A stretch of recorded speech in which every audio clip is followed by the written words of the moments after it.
अस्सलाम वालेकुम गाइस, कैसे हैं आप। उम्मीद करते हैं आप सब खैरियत से होंगे, खुश होंगे और हमारी दुआ है कि हमेशा खुश रहें, हंसते और मुस्कुराते रहें।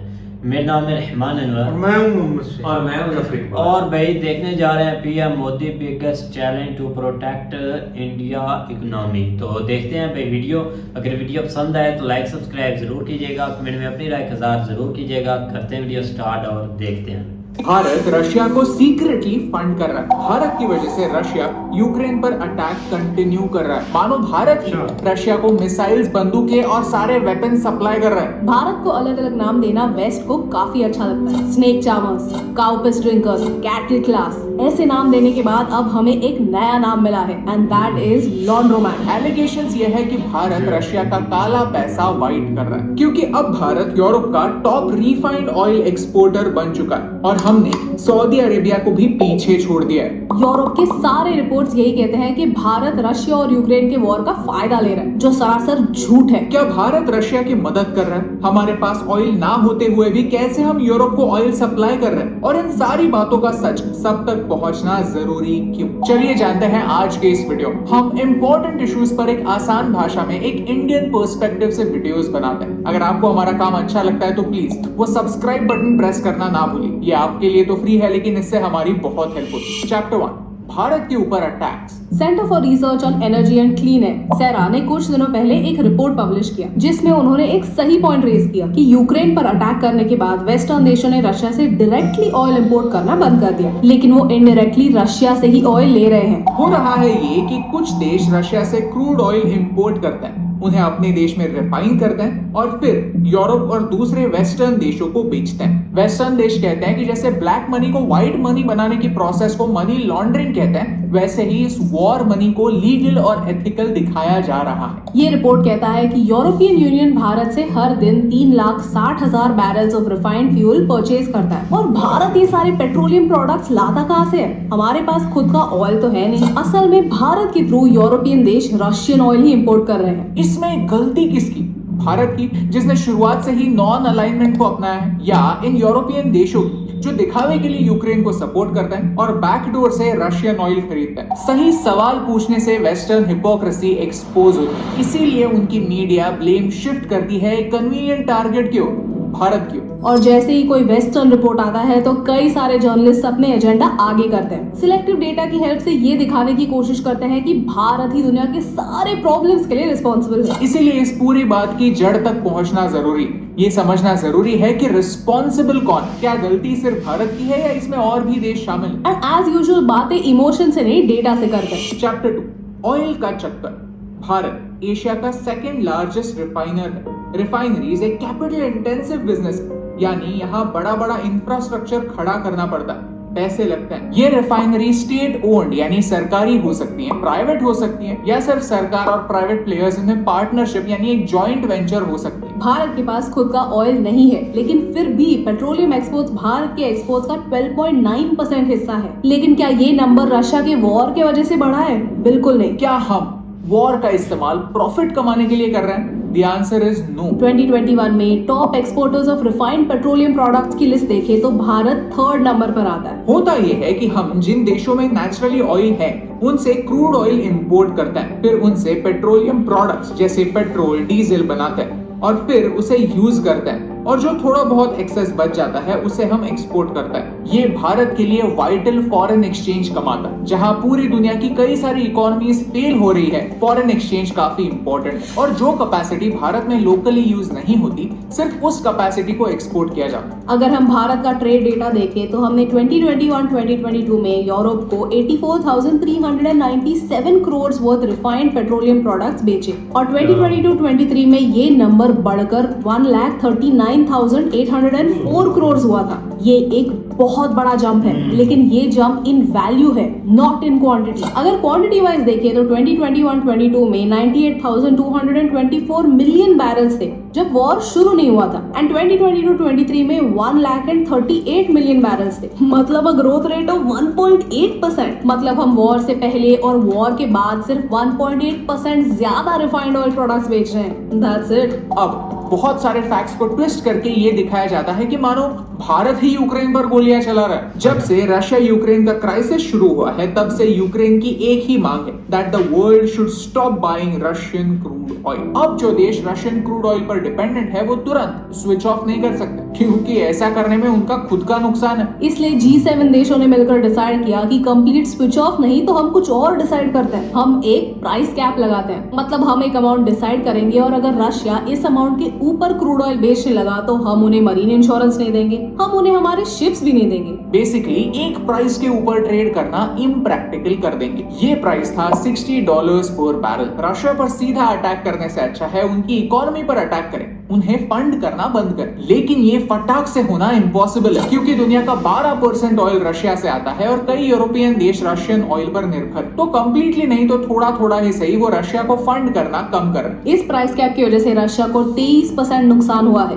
कुछ रिपोर्ट्स कहते हैं कि रशिया को हर दिन $170 मिलियन का नुकसान हो रहा है, लेकिन यूक्रेन कहता है ये काफी नहीं। अमेरिका और यूक्रेन के लीडर्स कहते हैं कि प्राइस कैप $60 नहीं $25 to $35 होना चाहिए, but that's not practical and European countries have not agreed to this. Current price cap यानी $60 पर बैरल का भारत पर ज्यादा इम्पैक्ट नहीं होगा। हम Russian Urals grade crude oil import करते हैं और उराल्स ग्रेड क्रूड ऑयल $60 पर बैरल के नीचे ही बिक रहा था। हाल ही में उसका प्राइस $60 के ऊपर गया, लेकिन now it's back to trading below $60। Conclusion यही है कि हमारी ऑयल रिफाइनरीज काफी समय से और काफी केयरफुली हमारी इकोनॉमी को संभाल कर दुनिया की नीड्स को फुलफिल कर रही है। EU should be putting sanctions on refined oil products from India using Russian oil. Well, I really don't see the basis for your question because my understanding of the council regulations is that Russian crude is substantially transformed in a third country, then it's not treated as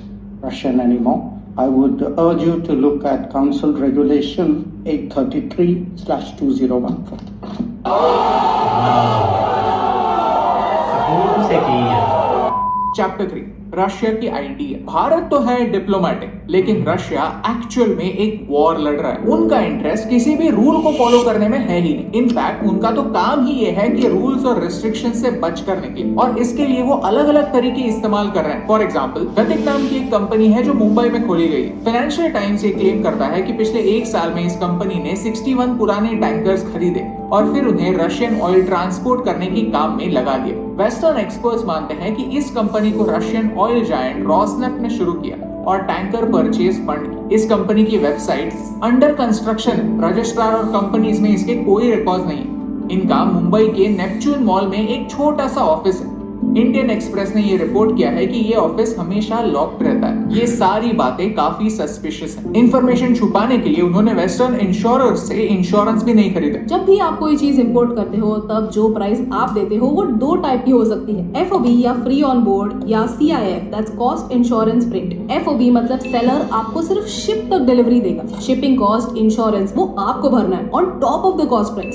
CIF मतलब seller आपको आपके देश तक products लाके देगा। और भारत के officials कहते हैं कि वॉर के बाद रशिया अपने क्रूड ऑयल को CIF बेसिस पर भारत में डायरेक्टली डिलीवर कर रहा है। That means they choose the tanker, they choose the insurance. हम यही चाहते हैं कि जस्ट बिकॉज ये कंपनी भारत में है, वेस्टर्न देश ये कंक्लूजन ना निकाले कि भारत सरकार रशिया की मदद कर रही, इंफॉर्मेशन छुपा रही और रशिया को चुपचाप सपोर्ट कर रही, नहीं तो हम पर सेकेंडरी सैंक्शंस लगने के चांसेस। चैप्टर 4 भारत का पर्सपेक्टिव। वॉर को सपोर्ट करना कंप्लीटली गलत, लेकिन एक देश है जो ओपनली वॉर को सपोर्ट भी करता है और उनके अगेंस्ट एक्शन लेने की कोई भी हिम्मत नहीं दिखाता, और वो है चाइना। चाइना आज रशिया का सबसे बड़ा ट्रेडिंग पार्टनर है।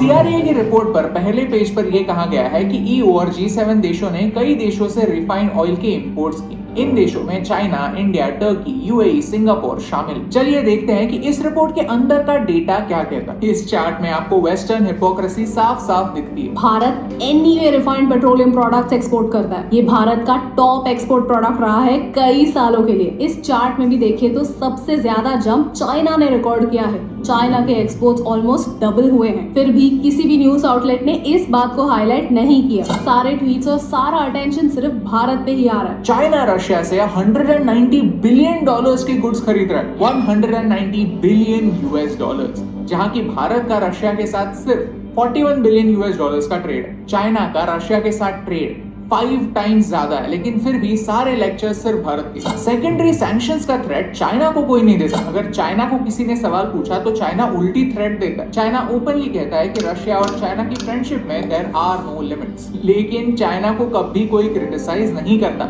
कभी सोचा है कि क्यों? क्योंकि दुनिया का 15% ट्रेड चाइना से होता है और भारत सिर्फ 2%। सच यही है कि हम इकोनॉमिकली पीछे होने की वजह से हमें ह्यूमिलिएशन का सामना सर झुकाकर करना पड़ता है। सारे देशों की प्रायोरिटीज काफी सॉर्टेड होती है कि उनकी पहली और आखिरी रिस्पॉन्सिबिलिटी अपने सिटीजन्स की ओर होती है। अगर भारत को डिस्काउंटेड रेट्स पर रशिया से क्रूड ऑयल मिलता है तो कौन सा लॉजिक कहता है कि हमें ये ऑयल नहीं खरीदना चाहिए? हमारे रशिया से इंपोर्ट्स बढ़े हैं, ये एक फैक्ट है, लेकिन ये इंपोर्ट्स हम प्रॉफिट के लिए नहीं, हमारे नीड्स फुलफिल करने के लिए कर रहे हैं। ये ग्राफ देखिए, ये साफ साफ दिखाता है कि हमारे इंपोर्ट्स 52 मिलियन मेट्रिक टन से बढ़े हैं, लेकिन एक्सपोर्ट्स सिर्फ और सिर्फ 0.3 मिलियन मेट्रिक टन से। इसका क्या मतलब है कि जो एक्स्ट्रा क्रूड ऑयल हम इंपोर्ट कर रहे हैं वो हम हमारे ही देश में यूज कर रहे हैं। इसका असली नुकसान दूसरे ऑयल प्रोड्यूसिंग देशों को हो सकता है, लेकिन रशिया को एक्स्ट्रा फायदा बिल्कुल नहीं हो रहा है। Europe has to grow out of the mindset that Europe's problems are the world's problems.